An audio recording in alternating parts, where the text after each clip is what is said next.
লক্ষ্মী কেন জগন্নাথ দেবকে অভিশাপ দিয়েছেন। এক বৃহস্পতিবার সকালে মা লক্ষ্মী এক বৃদ্ধার ছদ্মবেশী এক বণিকের বাড়িতে যান। সেখানে গিয়ে দেখেন পরিবারের লোকজন তখনও ঘুমে থেকে উঠেনি। তিনি লক্ষ্মী পূজার গুরুত্ব বোঝাতে চেষ্টা করেন গৃহিণীকে, কিন্তু গৃহিণী কর্ণপাত করে না। এতে রুষ্ট হয় মা লক্ষ্মী তাকে অভিশাপ দিয়ে সকল ধন সম্পদ থেকে বঞ্চিত করেন।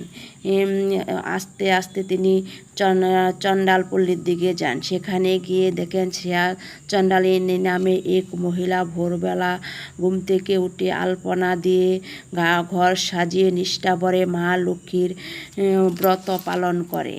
তা দেখে মা লক্ষ্মী সন্তুষ্ট হয়ে তাকে ধন সম্পদে ভরিয়ে দেন। এই সময় জগন্নাথ এবং বলরাম প্রাতঃ ভ্রমণে আসেন।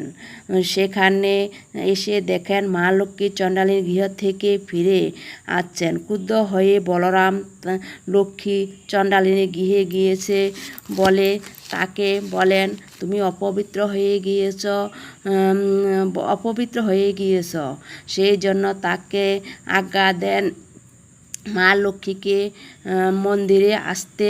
মন্দির ত্যাগ করতে। মা লক্ষ্মী এই অপমান ক্রুদ্ধ হয়ে লক্ষ্মী জগন্নাথকে অভিশাপ দেন, 12 বছর তুমি নিজে পরিতৃপ্ত করার মতো আহার করতে পারবে না এবং দীর্ঘ 12 বছর কষ্ট ভোগের পর ক্ষুধা তৃষ্ণা কাতরে জগন্নাথ দেব নিজের ভুল বুঝতে পারেন এবং লক্ষ্মীর কাছে ক্ষমা চেয়ে তাকে মন্দিরে ফিরিয়ে আনেন। জয় রাধে রাধে। এরকম ভিডিও আরও দেখতে চাইলে আমাদের চ্যানেলটি সাবস্ক্রাইব করে বন্ধুদের মাঝে শেয়ার করে দেবেন। ধন্যবাদ।